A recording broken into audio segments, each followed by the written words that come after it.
Afinal, a tempestade foi passando gradualmente. O clamor nas montanhas cessou, em tempo de recomeçar a jornada. Embora as condições atmosféricas tivessem mudado completamente após a tempestade, denso nevoeiro permaneceu, encobrindo-lhe toda a visão. Elas mal podiam enxergar as árvores à beira do caminho estreito, as quais pareciam sombras fantasmagóricas e irreais. O resto da floresta fora simplesmente tragado pelo nevoeiro, totalmente encoberto como se velado por densa cortina branca. O caminho não era tão escabroso e acidentado, mas estava enlameado e escorregadio. Surpreendentemente, depois de algumas horas de jornada, Grande Medrosa começou a sentir falta da rolar. Grande Medrosa começou a sentir falta do rolar dos trovões e até mesmo das árvores tombando e partindo-se à ação dos raios. Ela começou a entender que, apesar de toda a sua covardia, havia algo dentro dela que reagia com certo prazer e emoção aos testes e dificuldades do caminho, melhor do que as simples e fáceis circunstâncias. Embora o medo a fizesse tremer toda, tratava-se apenas de problema emocional. Assim, para sua surpresa, no seu íntimo, ela preferia o escabroso desfiladeiro a esta sensível e terrível cerração. De algum modo, os perigos da tempestade serviam de testemunho e de estímulo. Agora nada mais havia senão a monotonia de uma caminhada penosa, sempre em frente, dia após dia, sem nada ver a não ser aquela branca névoa cobrindo as montanhas e impedindo a passagem até de um único raio de sol. Afinal, ela exclamou impaciente: será que este nevoeiro não vai nos deixar? Será? Parecia incrível, mas uma voz bem conhecida respondeu por entre as árvores: não, não vai não. Era ressentimento. Além do mais, você já deveria saber que este nevoeiro vai continuar indefinitivamente. Quanto mais altas as montanhas, mais fechado será o permanente nevoeiro. Isso é tudo que pode esperar para o resto da jornada. Grande Medrosa pretendia tapar os ouvidos, mas a voz continuava a soar e a soar. Notou que o caminho agora não vai direto para o alto, mas é quase plano. Você deve ter se perdido e rodeia a montanha em círculos. Não percebe? Grande Medrosa não havia notado isso antes, mas percebia-o agora.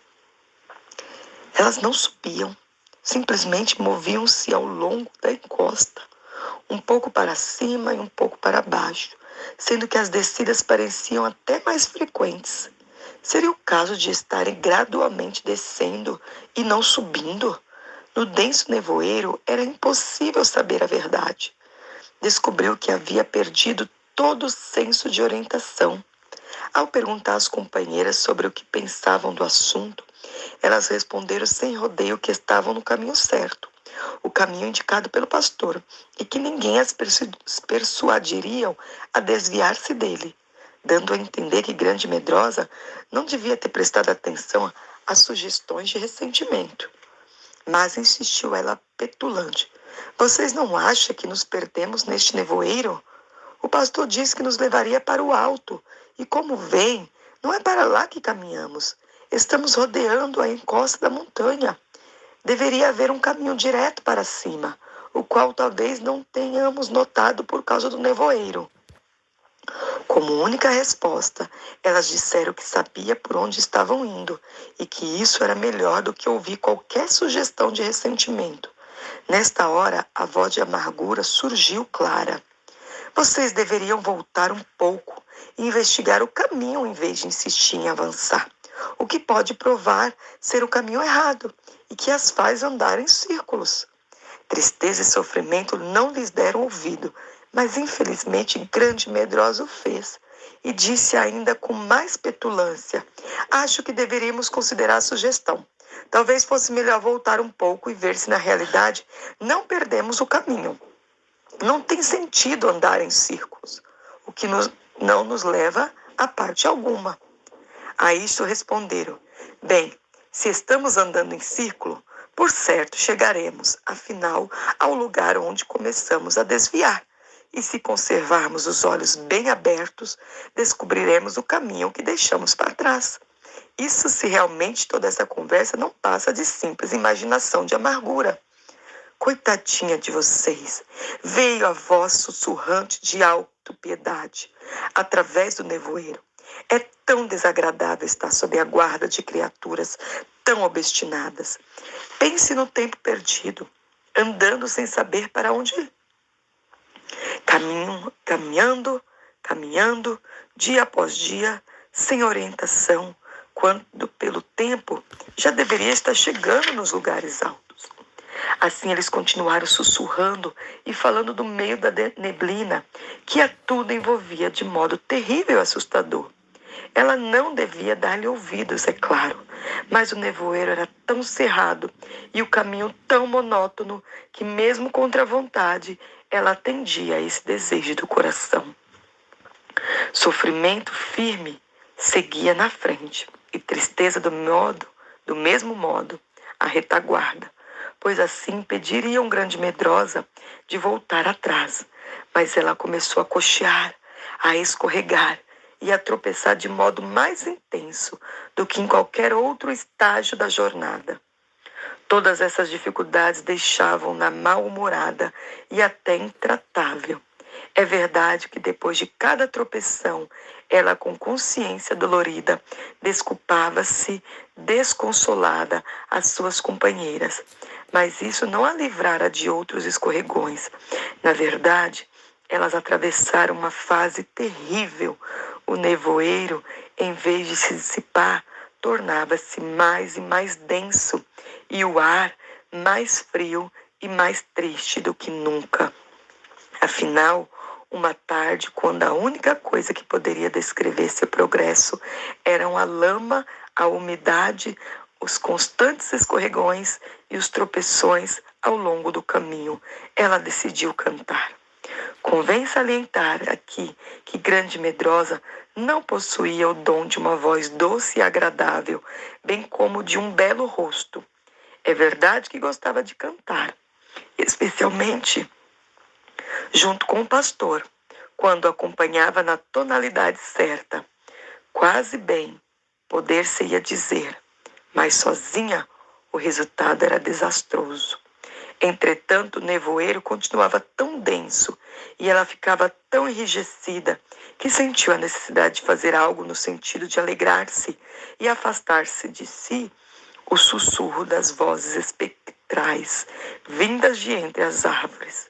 Era desagradável admitir que seus parentes se divertiam à custa de sua voz desafinada, mas decidiu correr esse risco. Se eu cantar bem alto, pensou, não poderei ouvir o que eles dizem. A única canção que lhe veio à mente naquela hora foi o que Tristeza lhe ensinara na cabana.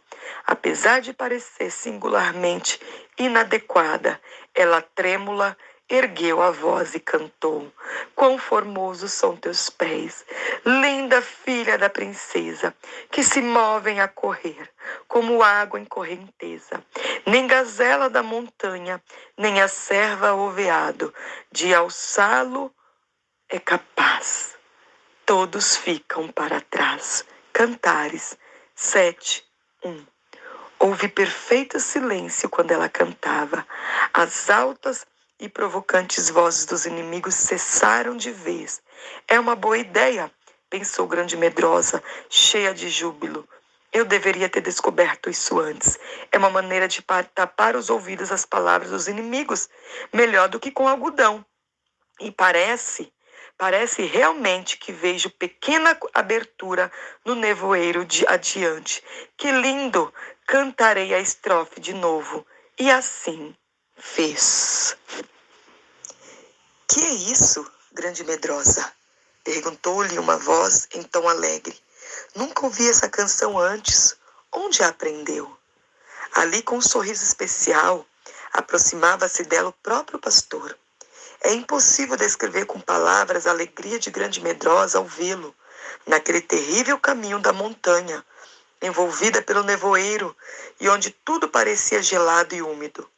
Agora, com a sua chegada, o nevoeiro se desfez rápido e os raios do sol, os primeiros após vários dias, enfim brilharam. Ó pastor! Exclamou, tomando-lhe as mãos e sem poder dizer mais nada. Era como se o readquirisse depois de tê-lo perdido. Diga-me, insistiu ele ainda sorrindo, onde aprendeu essa canção? Tristeza me ensinou. Eu não sabia que ela conhecia alguma canção, pastor, mas ela disse que a letra e a melodia lhe vieram à mente enquanto subíamos pela floresta. Embora eu reconheça que sou desafinada, pedi-lhe que me ensinasse, porque essa canção fez-me pensar no dia em que tu farás meus pés como os da corça, e eu nunca mais terei de coxear. E olhou envergonhada para suas roupas úmidas e seus pés enlameados. Estou alegre por ouvi-la cantar essa canção, disse o pastor, mais feliz do que nunca. Penso tratar-se de uma canção particularmente bela. Na verdade, continuou sorrindo, devo acrescentar outra estrofe a essa canção. E começou a cantar essas palavras com a mesma melodia. As curvas de suas coxas, como joias, são obra de um artista. Quais pedras preciosas, como engastes, nas mãos de grande mestre. Procurem no palácio belas pinças. Um porte igual ao delas não existe. Não há quem saiba andar com tanta graça. Cantares 7:1. Ó pastor, onde encontraste esse refrão para aplicar a melodia que Tristeza me ensinou? Ele sorriu ao responder. A letra veio-me justo agora, enquanto a seguia por este caminho. A pobre Grande Medrosa, sabendo que vinha escorregando e tropeçando mais do que antes, sentiu sangue subir-lhe ao rosto. Ela nada disse, somente olhou para ele envergonhada. Talvez você não saiba, disse ele gentil em resposta àquele olhar, mas penso em você da maneira como é agora, mas de como será quando eu levá-la para o reino do amor e lavá-la de todas as manchas e impurezas da jornada. Se eu caminhar atrás de você e perceber suas dificuldades, quedas e escorregões, pensarei no que você será quando estiver comigo, saltando lépida nos lugares altos. Você não gostaria de aprender a cantar a minha estrofe como fez com a que Tristeza lhe ensinou? Sim, disse ela agradecida, tornando-lhe a mão de novo. Certamente aprenderei a cantar. A essa altura, o nevoeiro dissipara totalmente, e o sol brilhante fazia as árvores molhadas e a grama úmida tremuluzirem de alegria. As 3 agradecidas aceitaram a sugestão do pastor de sentarem-se por algum tempo e descansarem e alegrarem-se ao sol. Tristeza e sofrimento, como sempre o fazia quando o pastor estava presente, afastaram-se a fim de permitir que ele, Grande Medrosa, pudesse conversar com mais liberdade. Ela lhe contou toda a triste história de sua longa peregrinação no nevoeiro, os ataques de sentimentos, amargura e autopiedade, e do seu medo de que talvez tivessem afinal errado o caminho por causa da falta de visibilidade. Acho que eu permitiria que se desviasse do caminho rumo aos lugares altos, sem fazer algo para as prevenir? Perguntou o pastor calmo. Ela olhou para ele com tristeza e disse, suspirando, quando o ressentimento e os demais sussurraram aos meus ouvidos, eu me sinto quase pronta a crer em tudo. Não importa quão absurdo seja. Seria melhor você se tornar cantora, disse ele sorrindo. Assim, enquanto estivesse cantando, não ouvirá o que dizem. Pergunte à tristeza e ao sofrimento se tem algum cântico para lhe ensinar. Você as considera boas guias, Grande Medrosa? Ela olhou para ele atenta E assentiu com a cabeça. Sim, muito boas. Eu nunca poderia pensar que isso fosse possível, pastor. Mas o fato é que, de algum modo, vim amá-las. Quando as vi pela primeira vez, elas me pareceram terrivelmente fortes e graves. Estava certa de que seria ásperas e rude comigo, sem se importar com os meus sentimentos. Como eu temia isso, mas elas foram bondosas e muito, muito carinhosas comigo.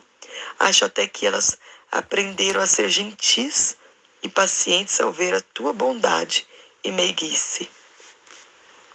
Nunca poderia ter assumido a caminhada sem elas. Continuou agradecida.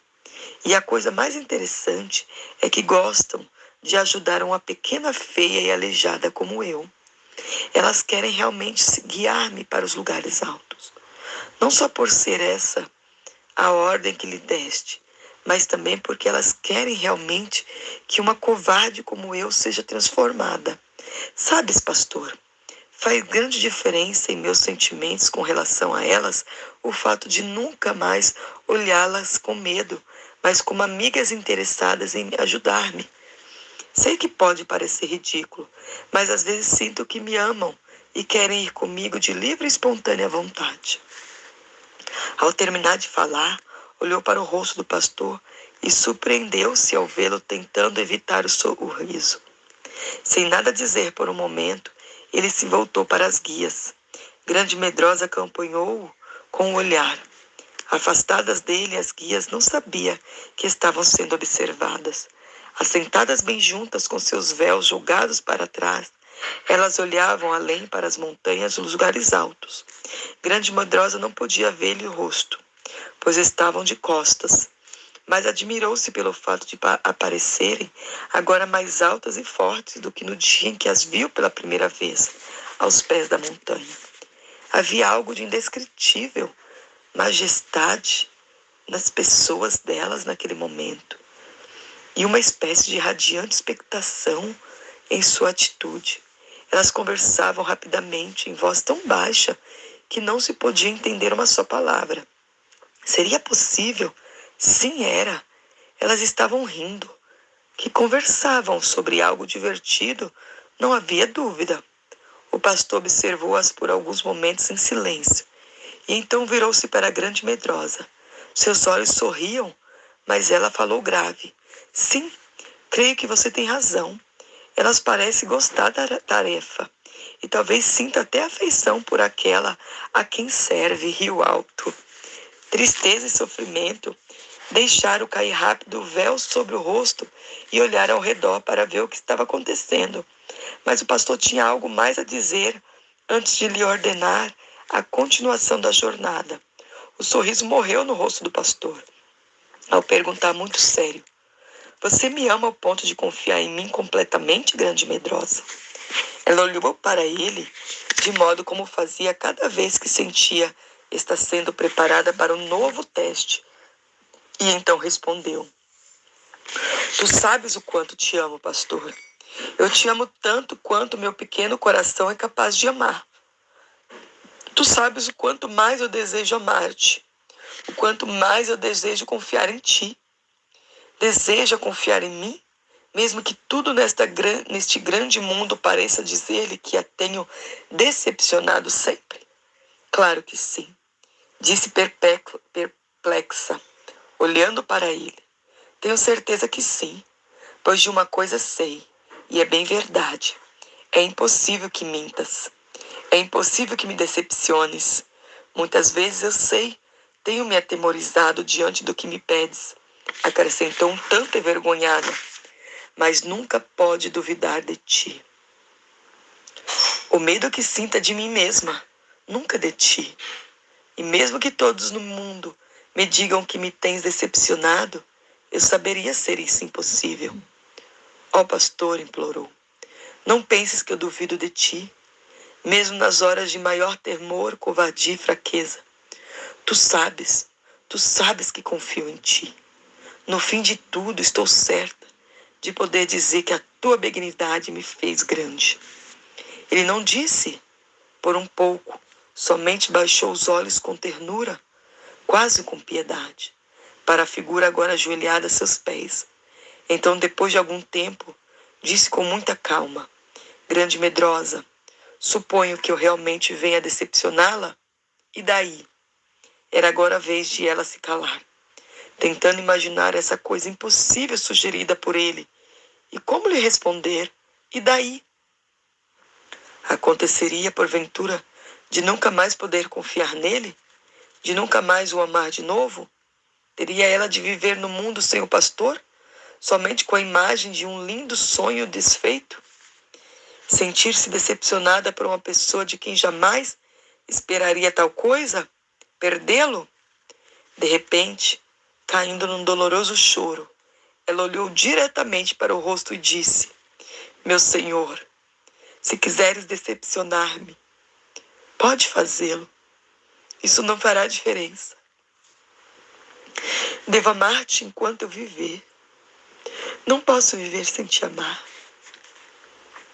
Ele colocou as mãos na cabeça dela e então, com um toque temo e afável, repetiu como que para si mesmo: Se eu puder, posso decepcioná-la. Naquele momento, sem palavras, virou-se e partiu. Grande medrosa, tremendo, apanhou pequena pedra gelada no chão, colocou-a na mochila, reuniu-se a tristeza e sofrimento e continuou a jornada.